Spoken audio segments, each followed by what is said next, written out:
For this gem of a chess game that I'm going to show you, I will need gloves, because Tal's pieces in this game get so hot that they are dangerous to touch without a little bit of safety gloves going on.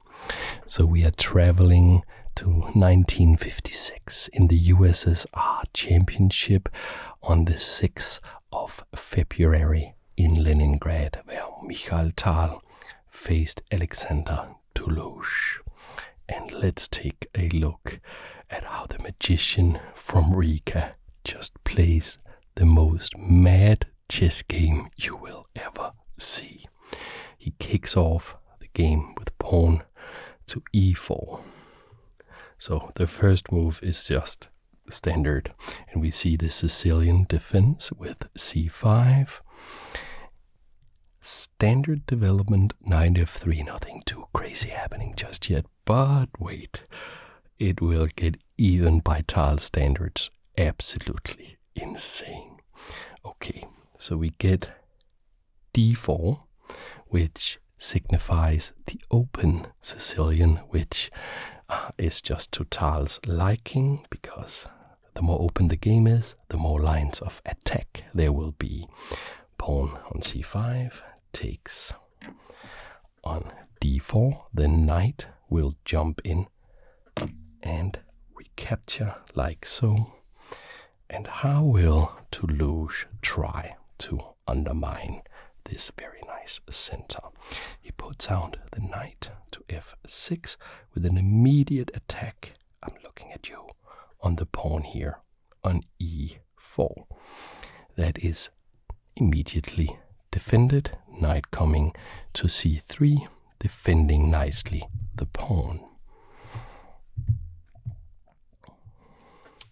So here we get into a variation, a knight-off style Sicilian with pawn to a6.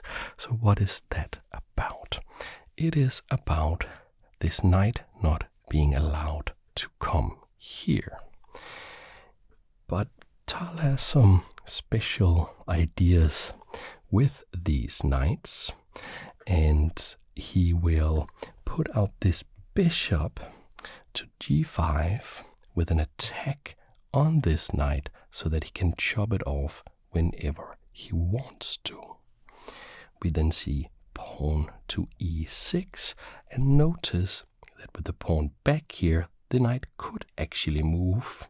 But after this pawn move, if we move the knight, there goes the queen. So now the knight is voluntarily been placed in a pin. Now, let's get the magician from Riga, the wizard, the mad genius interaction. He has been playing sensible for long enough, 7 moves. He has to start throwing something against his opponent. And we see f4.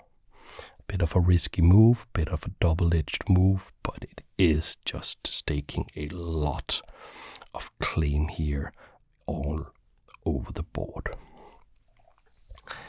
Tolush understands that he must counterattack, and we will get into what could be a very poisoned pawn. Tolush plays the bishop, not the bishop, the queen.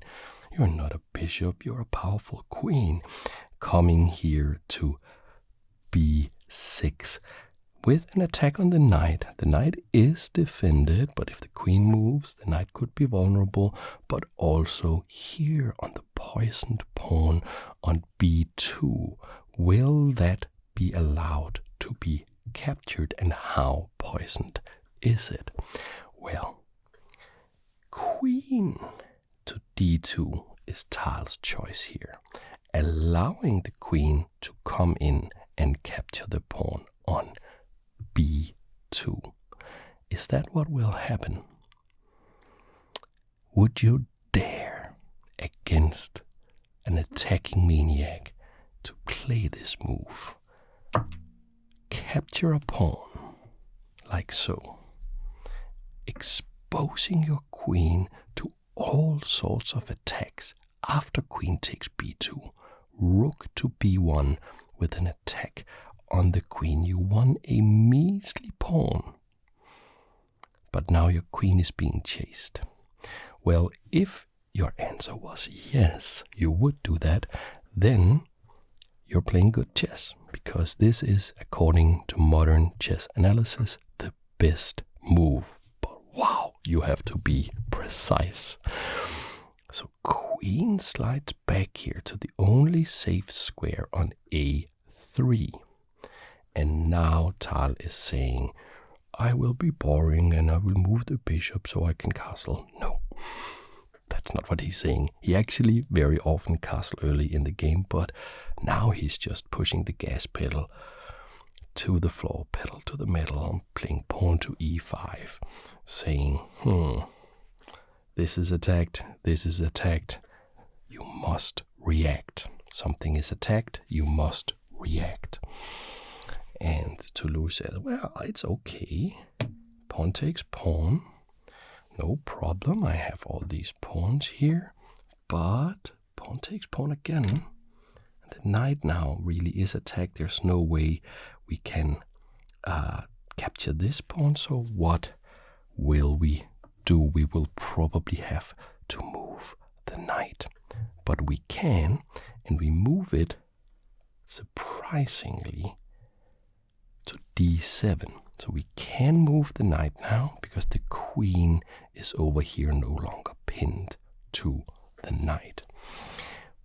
But you remember maybe that I talked about Tal having plans for these two knights. What kind of plans? Where would a knight like to go on a journey? Well, this knight wants to travel deep into the dark forest of the opposing forces where they lie in wait, hoping to ambush it. But it is a brave knight, and it is backed up by this pawn looking at this d6 square. If the knight can land there, imagine if the wizard could just put it here.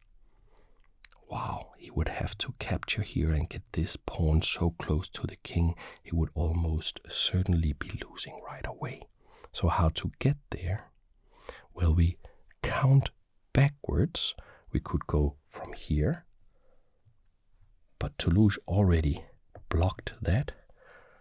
So here, knight coming to e4, looking very much at this square on d6. The queen and the bishop currently protecting both of them, but this queen is also looking at d6, and I can feel the heat of the pieces through the gloves. What will Tolush do? He plays one of the bravest moves I have seen for about a year, I would say. He plays queen takes a2, bagging yet another pawn. So the count now is 4 pawns to just 2 pawns, and this is actually the best move in the position. And actually, according to Stockfish, black has a little bit of an advantage. And Tal said, my opponent always had the best game, but somehow only in analysis after I had beat them. So in the practical world, can black survive? We see rook to b3 by Tal. A cunning move. Now the queen is very limited, cannot really easily go back. And this rook has all sorts of ways to get into the position. But didn't it leave something behind? Isn't this check very dangerous? Well, it is played, and Tal is saying, I have everything under control. I'll just play king to f2. Is my king exposed? Well, should we take a look at the position and consider if this king really is exposed? So we have all these pieces here in the attack for white. So they are really stopping black from getting to the king. But the king is on a dark square, and the hideout here, the safety, is also on a dark square. Imagine if this bishop could be here. Now it's currently attacked by the knight, cannot just easily go there, but if that could be arranged, then this king would be in trouble. Oh, I burned myself a little bit. Would be in great trouble. So right now the battle is all this attacking development, this extremely brave and courageous knight that is so ready to jump into the burning hot center of the deep dark forest at a moment's notice. All this development, this massive army coming for the king, versus this exposed king and 2-pawn deficit. The white army has been reduced and is not as great in numbers as the black army. But in order to defend the tactical nuke, the queen will have to get back. So it comes to a4, trying to get back to defend, but notice it doesn't help all the other pieces develop. The king is no closer to castling, so it is very dangerous. And this here, this move, as innocent and sensible as it seems, is actually the first mistake that black played in the game. Until this move, black has been playing absolutely perfectly according to modern chess AI, such as Stockfish. How can white punish this move? How about a little bit of Tal magic? Bishop is coming out. Where will it stop? Here, maybe nicely protected. Here. How about that move? How about that move? So a6 was played to stop this bishop move. And Tolush is just saying, but I can totally capture that. Like so. And what is the point? Well, the point is the d6 square. This knight is nicely ready to come into this square. And now this knight teams up with her sister, both of them looking at the d6 square. So if we do a little bit of material count, we can see white has lost 4 pawns and a bishop for a total of 7 points, and black has only lost 3 pawns, so that is a 4-pawn deficit equivalent for white. But the knights are not only looking at the d6 square, there's also the matter of the c7 square with this check and also this fork against the rook. And do you notice something about that move? Do you notice something about this bishop slicing in here? It's checkmate. So that's a checkmate threat as well. Cleverly defended by the pawn coming to f6 with an attack on the bishop. Now if the knight lands here, we can move the king, and even though we could snag on the rook, the queen is protecting the rook and black would still be up material. Therefore, Tal does not go for the check, but instead plays pawn takes pawn. So this is answered by pawn takes pawn. So would we want to capture with the bishop and then knight takes and then knight takes for a check at the king? Would that be the move? Or would it be knight takes knight takes, and then bishop takes here with an attack on the rook?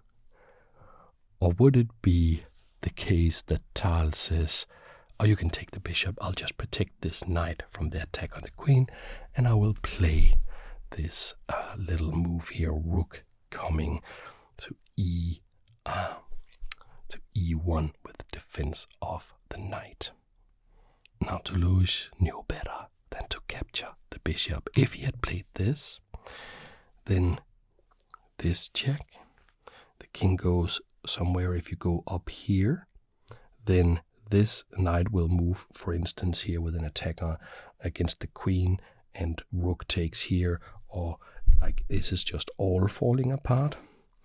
And if you go here, then knight comes here with a check, and it's all falling apart again. So it doesn't work to capture the bishop, and Tal knew this, but maybe he didn't spot the reply, because there is this defensive resource, rook coming here. So the king is here, the rook comes here to a6, actually defending, lending defense to d6 and to e6. So how could we continue the attack from here? How about saying, okay, now I actually want to take this hot piece here, capture on f6. Only captured pawns so far, and something that is just so fantastic about this game is look at where the pieces are. All black's pieces are here on the first three or last three ranks, except for the queen stranded out here. And then this whole mess. There's like, what is the pawn structure of this game? What is the developmental sort of strategy that we could use to explain this? No clue. This is just Tal, this is just a mess, but it's beautiful. And if, by the way, you think it's beautiful on this beautiful luxury chessboard that I have, there's a link in the description where you can get a discount if you want to go and buy it, or buy anything from the shop, from the fine people who make this board. Okay, so what will we do? Will we move the rook for black here out of the attack, or will we dare to capture with the knight? So the reason for chopping off this bishop, allowing this knight to come so close with this check, is an old adage in chess. By the way, notice the first piece that Tal captures. All the others have only just been pawns. An old adage in chess that says that it is good to trade pieces when you are defending, because that lessens the burden of defense. But there are no rules without exceptions, and, well, Tal was a living exception to just about any rule that I know of, except for the rule of cool, of course. So the king comes to f7 with an attack on the knight. How do we continue? The rook that was cleverly lifted earlier can now slide to f3, looking at the king with X-ray vision, like Tal's famous stare. And as soon as this knight moves, well, it will be check. But not so fast, Tolush says, and throws his own check with queen coming to h4 check. And now you have to be a little bit careful. Moves, if you block like this, queen comes in here, captures. So, and you absolutely do not want to come out here where you expose yourself to all sorts of stuff. So now the king slides back and has now castled by hand, king to f1. Okay, we have the problem of this knight, and it can just jump, exposing this check. So we see pawn to e5 by Tolush. So now the rook can come in and help defend. But the knight is not jumping anywhere. It's Tal. Let's use all the pieces. How about this little check? And it's like watching, if you open up a mechanical clock, like a beautiful old mechanical clock, and you can see the time when you look at the clock, you can see the time pass, you understand that, but you look inside the machinations inside the clock, and it's all these cogs and stuff, gears, and it's too complex to really understand anything but the result of what they're doing. And that's how I feel looking at these pieces. Looks like complete chaos, but it's actually a beautiful harmony, almost like a symphony. And I mean, we all love Tal for that. Now, the check can just be blocked, no problem. Bishop coming to e6, and isn't that the end of the attack? No, because we don't need to move the queen. We can move this knight, and we will move it sneakily. Tal does. To d7, exposing this check here, so there's no time to capture the queen, and therefore the hunt for the king continues. The king comes to g6. Now we can contrast the safety of this king. Pretty safe, huh? For this king against this one on g6, looking a bit precarious. Now, after king to g6, the knight can get back into the game, still not reacting here, keeping attacking, not reacting, can come back into the game with this check, capturing this pawn, and the king is really in hot water, goes to g7, blocking the rook from escaping, blocking the bishop from escaping, which would help the rook escape. And the game, as they say, is on. Rook check on g3. And here, when I was first analyzing the game, I thought this is a huge mistake. Because you would say, oh, the queen can't capture the rook, of course, to get out of the check. But actually, the queen can capture the rook. And the point is that if you just recapture the queen, then you lose your own queen. So the queen actually comes in and takes the rook. But Tal doesn't recapture the queen. The gears are not set in motion in exactly the way he wants it yet for this little click to appear on the clock. No, he says, let me just move the queen out here, out of way, capturing yet another pawn, and he has now captured all 8 pawns of black while only capturing a single piece. I think this game is unique in that sense. So now the queen is no longer attacked, and it throws this check. How will black get out of the check? Activating the knight coming here to d7, blocking the check. And now we are ready to capture the queen, when our queen can no longer be recaptured. So it took some time before we could cash in as white our investment, but we got Her Majesty the Queen. The game, however, is not over at all. Of course, white would love nothing more than to just capture this knight here.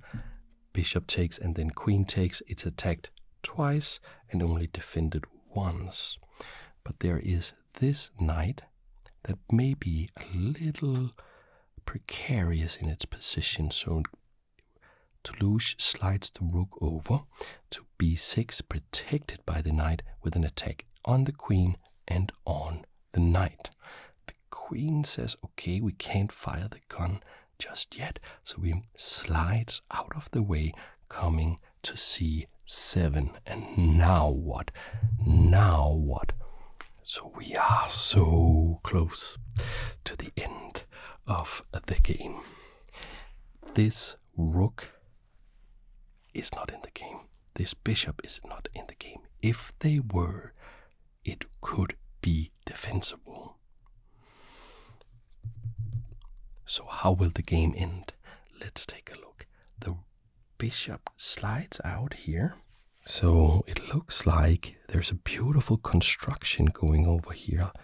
The gears are very nicely put together, with the rook defending the bishop, defending the knight, defending the bishop.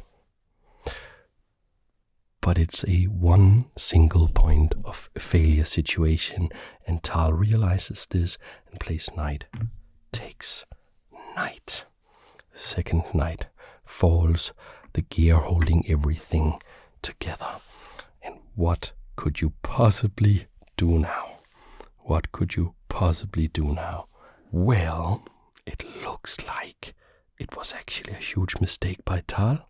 It looks like bishop coming here is actually checkmate. What? Bishop cuts off here, and this is check. So is this checkmate? Did he blunder the entire game? Well, there is one move. There's just one move, but it's enough. Simply rook coming to e2, stopping the check, and there is no more stuff that we can meaningfully throw at white here, and that is why Tolush actually resigned in this position. Now, I know a lot of you will have a hard time, just like I can have a hard time looking at a super grandmaster game like this and seeing why did he resign. So let me play out the moves that Stockfish, like the best chess AI in the world, says are the best moves from here, and you can see how easily winning this actually is for white. So the first thing is that Stockfish says, okay, you have to capture the rook with check. Then Stockfish says, well, white is still winning with king takes bishop. Okay, you can then throw this check with the rook, but bravely the king marches up the board. Okay, we capture this knight. So this is what Stockfish is saying is the best move. Okay, the knight was up for grabs, but knight takes bishop, nicely defended by the queen here. Also, of course, it's check. The king will have to slide down here. The knight comes closer, threatening a little checkmate, a little cheeky checkmate here. So it will have to be captured by the rook. Rook takes. And now we can pick up the rook with queen check, king moves, and we simply capture the rook here. And we could play out the rest of the game. According to Stockfish, this is checkmate in 41 moves, but we could also just say we have one pawn for black, one rook for black, that is 6 points of material. We also have a queen for white and 3 pawns for white, no attacks against the white king, so we are up 6 points of material, if my count is correct, and this is much easier to see how this is just winning. So what a mad, hot, fiery game from the magician from Riga. I hope that you enjoyed this little video, and I hope I will see you in the next video. Thanks for watching. Bye.